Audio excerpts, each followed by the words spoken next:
Hello，歡迎嚟到暖意廚房。今日嘅推介係蜜汁叉燒，唔難整又好食。Let us begin。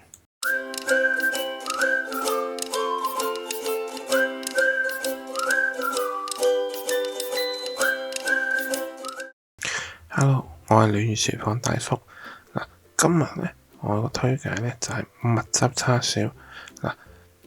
其實呢，蜜汁叉燒呢，有啲人會問我點解會喺自己整啊？唔出面買咪得咯。其實呢，其他燒味呢，你喺出面買呢，同自己整呢係差唔多，因為你唔會話自己整好食過出面好多。但係叉燒呢，佢唯一唔同就係佢出面呢好多時會好多都係加咗嗰啲食用色素啊。咁但係自己整呢就可以唔落嘅。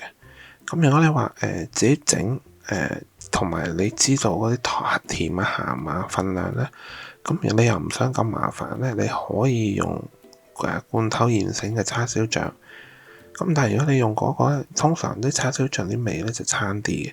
咁所以咧，你就要除咗叉燒醬之外，你就要加個柱侯醬，同埋2匙嘅柱侯醬加落1罐嘅叉燒醬。咁啊，同埋要加芝麻醬。如果有花生醬就落，冇咧就唔緊要。同埋最後最緊要咧就係要有米酒，因為個米酒要壓一壓嗰啲豬肉嗰啲味啊。咁同埋等個叉燒醬咧個味更加香啲。咁但係咧我今日教你嘅咧，基本上啲醬咧其實你有晒噶，你屋企咧係整到嘅，所以你唔係話難嘅。你睇個食譜咧，除咗個可能個蜜糖你冇之外咧，其他你都有噶啦。跟住你海鮮醬、芝麻醬，如果你有食腸粉，基本上就有噶啦。咁係個南魚好多時都應該會有嘅。咁蠔油、豉油啫。咁米酒跟住酒咧就唔一定要用玫瑰露啦。你咧就可以用好似我咁用白酒。如果你想個顏色深啲咧、紅啲咧，就用紅酒。咁點解你話落米酒之餘仲要再加嗰啲咧？就係因為你米酒咧係壓嗰個肉嗰個腥味，同埋等佢嗰個成個嘢咧香啲。但係紅酒同白酒咧係去令到成個一陣喺醃佢嗰陣時咧，佢嗰個化學作用咧，佢發酵咧好啲嘅。同埋玫瑰露都係嘅，但係我唔係好中意玫瑰露啦，咁所以咧就用咗白酒多啲。咁咧你煮之前咧個豬肉咧就要落鹽，飛水浸一浸。咁咧個原因咧就係逼佢入面嗰啲血逼出嚟。你就算買新鮮咧都好，佢入面咧就會有啲血噶。咁你盡量咧就落1茶匙鹽，就落去整佢大概浸佢10分鐘，咁逼啲血腥味出嚟。咁喺嗰陣時咧，你就可以整個醬啦。個醬咧黃糖啦，4茶湯匙咁嘅黃糖，跟住咧就蠔油。我整咧寫俾你個食譜咧就冇咁鹹嘅。個豬肉係好夠味啦，好有叉燒味，但係冇咁鹹。但係如果你話想鹹啲咧，其實咧就落多1個湯匙嘅蠔油，另外加半茶匙鹽。個鹽好緊要，你冇鹽咧就冇咁鹹噶。你一落咗半茶匙鹽落去咧，所有鹹味咧就出晒嚟噶啦。咁如果你想鹹啲咧，就落半茶匙鹽。你見我冇落噶，我冇噶因為屋企小朋友食唔想咁鹹啊。咁海鮮醬啦，米酒呢一樣啦。其實米酒同白酒你見我同時間落咧，其實佢唔同功效，落去咧唔會話邊個壓咗邊個個味嘅。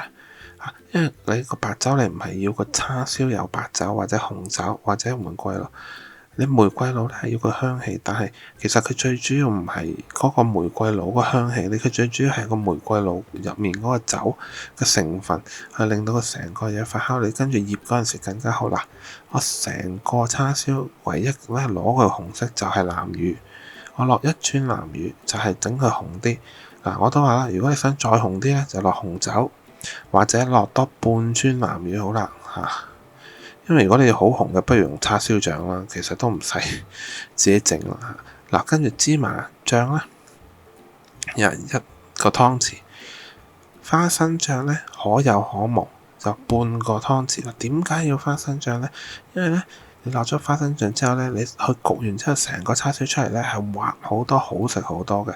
但係冇咧，你唔會話哇好難食，好茶好乾啊，好食唔關事嘅。只不過係你食落去佢有嗰個香味同埋佢嗰個花生咧，令到嗰個豬肉咧係再滑多少少，但係唔滑。你冇就完全煮唔到啦。個醬撈勻啦，撈勻好之後咧，你嗰個豬肉咧就應該已經浸好啦。咁啊，跟住抹乾佢啦，揾紙廚房紙抹乾咗佢之後咧，嗱你見到咧2磅嘅梅頭咧就大概我3隻手指咁嘅，咁咧就太厚啦，好難熟嘅。咁我就通常切開佢一半。咁咧就大概1隻半手指，即係寸半一嚿。嗱，如果你多過寸半咧，就真係好難熟，中間好多時係唔熟嘅。咁所以咧寸半好啦。嗱，我嘅1隻半手指啦，或者你如果可能你啲手冇我咁肥，咁就你度一度大概寸半嚇，咁咧就啱啱好噶啦個厚度。嗱，切好之後咧就如果你冇好似我個梳針咧，你就用叉。你肯嘥幾多時間去吉幾多個窿咧，佢就有幾入味。因為你吉得越多咧，佢嗰個筋斷咗，一來咧嗰個叉燒咧就好腍，二來咧就更加入味嘅。嗱，呢度唔好偷懶啦，因為你肯花幾多時間咧，個叉燒出嚟咧就有幾咁好味。嗱，可以話俾你聽咧，佢個味咧就已經係好噶啦。我呢個咁嘅膠味，嗱個豬肉咧，你只要買梅頭咧，基本上咧就冇得輸噶啦。咁係呢啲咁嘅小步驟咧，就唔好偷懶，就吉多幾吉。用叉咧就會其實個效果係好啲，但係就吉耐啲，因為個叉佢粗啲啊。咁吉落去嗰啲窿咧就大少少，咁佢因為吸嗰汁咧就更加好。嗱，你話如果你屋企係有真空機，有真空嗰啲密實袋咧，咁咧其實你吉幾下得啦。點解咧？因為有真空袋咧，你唔係用呢啲保鮮袋，用真空袋咧，你一抽真空咧，佢豬肉嗰個細胞咧就會個毛孔會發大，跟住咧係好吸嗰個醬噶。你如果醃嘢有真空包咧，佢係會非常之好噶。因為你一抽真空咧，跟住佢啲毛孔會放大咧，佢會醃嘢咧好入味，唔理雞啊豬啊都一樣噶嚇。咁但係如果你冇嘅唔緊要，咁咧就跟我呢個方法啦。咁就你會見到咧，我唔會擺嗰個叉燒落去個兜嗰個汁度咧去醃咗先擺落袋。一陣話俾你聽點解。嗱，你睇下我而家咁鋪咗，如果我擺落去個兜嗰度整完咧，我再夾翻佢出嚟，一來咧會比較污糟，同埋你咁樣咧啲汁可能咧會有啲會入唔多落去，因為個份量個汁一定要夠多，所以我通常咧就咁樣，同埋唔係落汁先，我係落咗豬肉先，跟住先落汁，咁就唔會話底嗰啲咧就染晒嗰個汁，而面嗰啲咧就難啲嗱。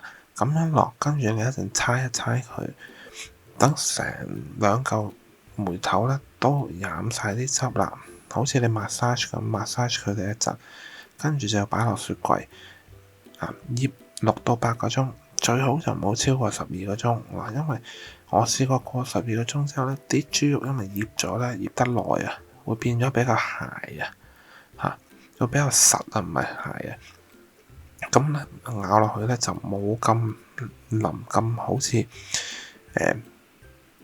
靚叉燒，你出面食到啲靚叉燒咁樣個味同埋個口感啊，所以盡量就唔好超過12個鐘6到8個鐘其實都夠噶啦嚇。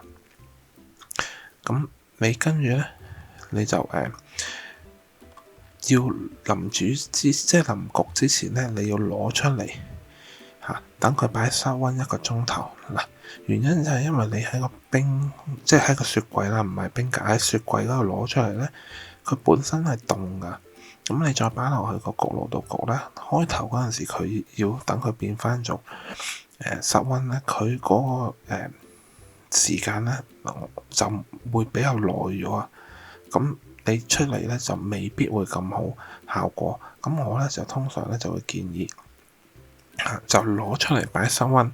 咁你變咗1個鐘頭啦，佢應該冇問題嘅。咁佢變咗室溫之後咧，你攞去焗咧，咁你一入去咧就底面全部咧都係室溫嗰個情況底下焗咧，出嚟個效果咧，個叉燒咧會好 juicy，好好味嘅，多汁同埋唔韌嘅嚇。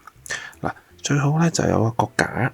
咁如果你話你因為有架咧，上下都有得受熱啊，叉燒比較平均嗱。你見到咧大焗爐同埋氣炸鍋咧就200度，細焗爐咧因為佢細啊，就要多10度嚇，即係425或者係210啦嚇。咁你擺入去焗啦，就15分鐘一面就反，跟住咧反完之後咧就再15分鐘，跟住之後咧你又要反，唔好話哎呀我15分鐘之後再焗多10分鐘咪得咯。嗱，唔好咁就變咗有一面咧係要變咗25分鐘噶，唔好偷懶，每15分鐘拎一次出嚟，跟住10分鐘又拎出嚟就反完之後咧就臨尾咧上完個蜜糖之後咧就再焗佢5分鐘，但係咧就要多10度。嗱，原本咧你係400嘅就425，即係或者200度嘅就變咗210。你要即係你要加上去少少，咁個蜜糖咧會再熱啲嘅時候咧，佢就會有個焦香同埋嗰個香味喺嗰個叉燒上面，個顏色出嚟咧會更加靚嘅。如果你話唔記得咗，其實就唔係太大分別嘅啫，因為你自己食個樣咧差少少咧，冇咁靚咧就唔緊要嘅。佢唔會話個味道冇咁好，只不過顏色望落去會好睇啲。嗱，唔好偷懶，要反啦嚇！每一次攞出嚟反，今日計時啦。嗱，用細焗爐咧都得嘅，氣炸鍋咧就可能要分2次，但係時間咧都溫度都一樣。嗱，我就唔建議用電飯煲嘅。因為個電飯煲咧，你咁樣整咧，我就唔係好敢再攞佢嚟煮飯。但係咧，一定係好食嘅。我唔係話人哋啲唔好，因為你醃咧都係大致上都係咁上下。你醃得好咧，你點煮咧佢都係好食啦。蜜糖咧，茶面嗰度咧，如果你想去領身啲咧，就1比1，即係譬如1湯匙蜜糖就1湯匙水。如果你想佢冇咁甜咧，因為好似我咁有小朋友咧，就1比1.5，但係唔好多。你再多咧，佢黐唔到喺個豬肉度啊，滴晒落嚟咧，咁冇用噶嚇。所以最多咧就1比1.5咧好啦，唔好再多。如果唔係，我試過咧，去到譬如1湯匙蜜糖，2湯匙水溝出嚟咧，佢黐唔到喺上面，滴晒落個錫紙度嚇。結果咧個叉燒咧冇乜蜜糖味嘅嚇，淨係得少少味。咁嗰個錫紙就好有味啦嚇，所以就你就算唔想佢好甜咧，你都唔好話開得太稀，你寧願搽少啲，等佢冇咁靈嚇，都唔好話溝得太稀嚇。如果唔係咧，其實冇用嘅，咁你嘥咗後面焗個10分鐘嚇，跟住咧你焗完最後咧，你就要等佢大概10分鐘先可以去切。熱得滯咧，好難切㗎，切得唔靚㗎。嗱，同埋片尾咧有另外一嚿叉燒同近鏡，等你睇下個叉燒有幾咁多汁，幾咁靚。嗱，就係咁簡單。如果我整到，你一定整到啦。如果你中意我 video 嘅話咧，俾個 like 我，訂閱我頻道，撳個鐘仔，咁我下次煮嘢食嘅時候咧，你就唔會錯過啦。希望咧下次煮嘢食嘅時候見到你啦。Thank you，拜拜。